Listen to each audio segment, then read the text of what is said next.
The last Metroid is in captivity. The galaxy is at peace.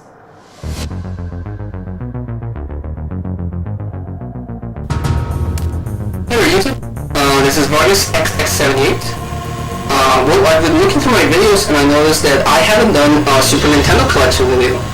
So I decided I haven't posted something in a while. Let's get to it. This is basically what I have as far as Super Nintendo games.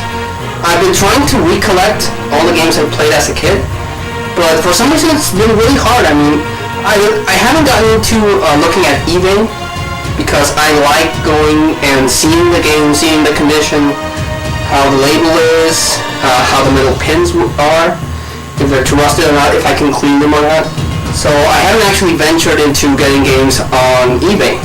All of these games that I've gotten are either through different stores or swap meets, flea bargains, stuff like that. So it's not as big as I would like, but it has some really decent games in it. So let's see if I can make this a single video. If not, I'll make a two-part. I'm going to show them off in no particular order. Mortal Kombat. A very poor port, I will admit, for the Nintendo. They took out all the blood.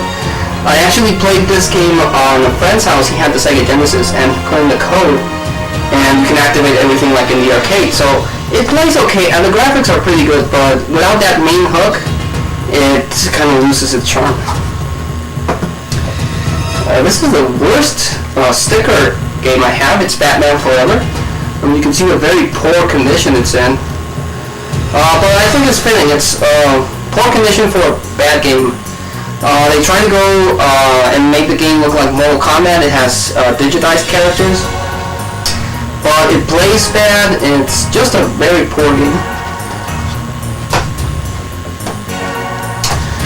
The first game I played on Super Nintendo, I think this is true for most people, Super Mario World. I think I've discussed this on a console collection video, but seeing the jump from 8-bit to 16-bit on this game is just incredible. I mean, I played the heck out of this game back in the day.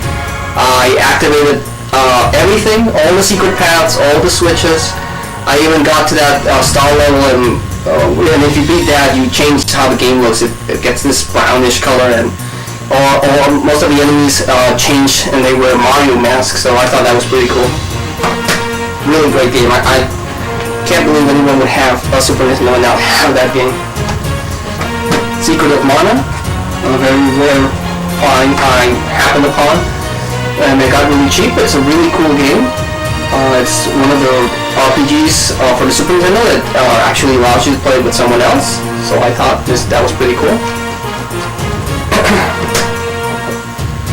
Super Star Wars. Very difficult game, but the graphics are cool. It follows the story of the first Star Wars movie, obviously. And it's really, really cool, but really, really hard. Phalanx. A very weird cover for a really cool shooter. I don't know if you can make it up, but it has a hillbilly here and then a ship flying off. Well, all in all, it's a really cool game. Like most shoot 'em ups, if you're not good with hand-eye coordination, it will eat you alive, but it's a really cool, shooter. Speaking of Star Fox, this introduced the world to what the Super Nintendo could do as far as polygons with the FX chip. It doesn't hold up now because of the jump on graphics. I mean, if you want to play a Star Fox game, Star Fox 64 is superior in every way, even comparing it to some of the GameCube games. But this was really, really cool at the time, and I really have really fond memories. My brother actually beat the hell out of this game back when we used to rent it. I mean, he got top score and everything, and even now that the game is mine, I've been able to get it again, I can't come close to what he did back then. Super Punch-Out! I have fond memories of the one that came out on the NES. This one tops it as far as graphic-wise. This one tops it as far as graphics. The cast of characters is more over the top. Really, really fun game. Killer Instinct, a classic arcade game ported on the NES. It looks incredible, even to this day. It's sad that Rare didn't continue the series, but Killer Instinct and the soundtrack for this, if anyone has Killer Cuts, I mean, it's just awesome. Spider-Man Maximum Carnage, one of the few color cartridges. Killer Instinct is the one I own that's black, and this one's red. It's a beat 'em up starring Spider-Man and Venom, following the events of Maximum Carnage. It's a series of books that came out in the 90s. The graphics are pretty cool. The play control is pretty cool. It's really hard. The only bummer is that it doesn't have a two-player option, but you can use power-ups, and they're basically just characters in the Marvel universe, so really cool. Trying to track down Separation Anxiety, which I also remember was pretty cool. Disney's Aladdin. I personally prefer this over the Sega Genesis version, even though in that one you can use a sword. The animation is great. It's done by Capcom, so you know it's quality. And it plays awesome, and it follows the story of the movie, more or less. And the final battle with Jafar is still memorable. I recently played through that again because I saw a movie on TV, so. Another must-own game for any Super Nintendo, Donkey Kong Country. I remember when this came out, I think I also mentioned it on my console video. It blew my mind. I mean, it was just incredible to see how good the Super Nintendo could go as far as graphics. I mean, wow.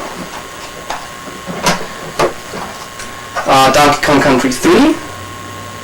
Not as cool as Donkey Kong Country. Even the second one was way better, but it still holds up. Yoshi's Island, fitting sequel to Super Mario World. This introduced the world to Baby Mario, and it gave the Yoshis a more important role in the Nintendo universe. The graphics are also incredible. It also uses the FX chip to make these really cool animations.